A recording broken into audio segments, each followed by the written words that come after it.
For the Firebase, we need to add a project, give it a name of your project.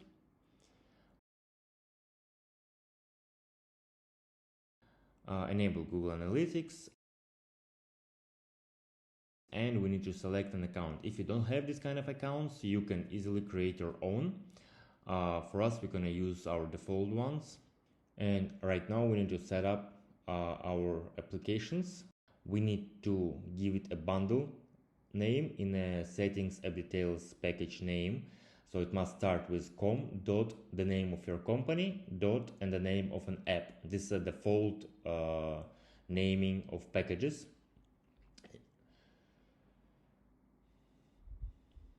And we click on Apple. Here we are giving an Apple bundle ID. Register app, and just skip the rest of the steps. Just click next, and it's going to be created. There's nothing important we have here. Then add an app. Let's do it with Android right now. Give the package name for Android. And same thing we can do with web.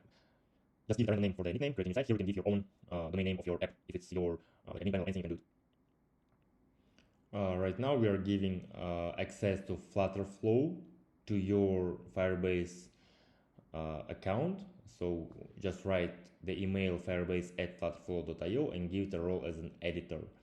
And as well, we're gonna add right now 3 roles to that new user. So the first role is going to be Cloud Functions Admin. Another role is going to be Cloud Runtime Config Admin.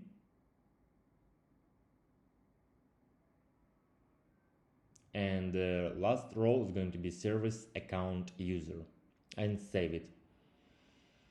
We are not gonna come back here at all. So next, what we can do, we can create API for your Google Maps. So we go to credentials, and here you have 3 keys already set up for you. So we copy our API keys and paste it in our Flutter Flow Google Maps settings.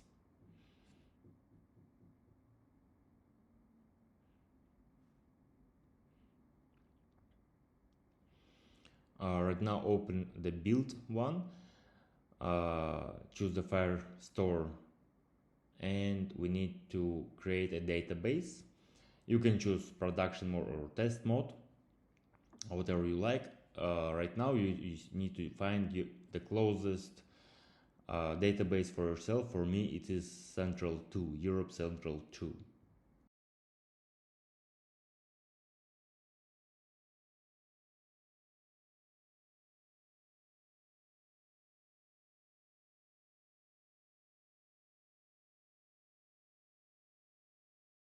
Once your database created, your storage is created, we need to add 2 things, like allow create and delete, and if true, publish it. This is default rule for the storage, but in the future you can change it as you want to, and right now it's for testing, so we can play with it around.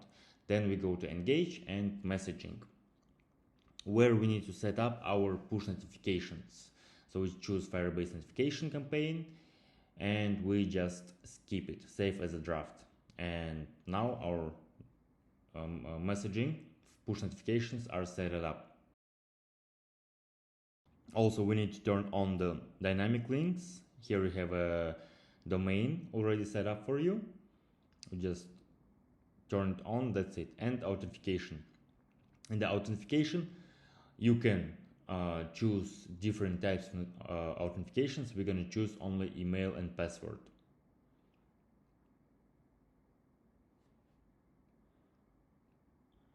We can turn on Google and Apple authentication as well. In the future it will help you to set up everything right now, as well as phone authentication and anonymous, depends what you're building right now. Then we go to project settings and copy our project ID. we go to Flutter Flow, and in Firebase we placed our ID and auto-generate config files, and this is done. We have connected our database with our Flutter Flow project.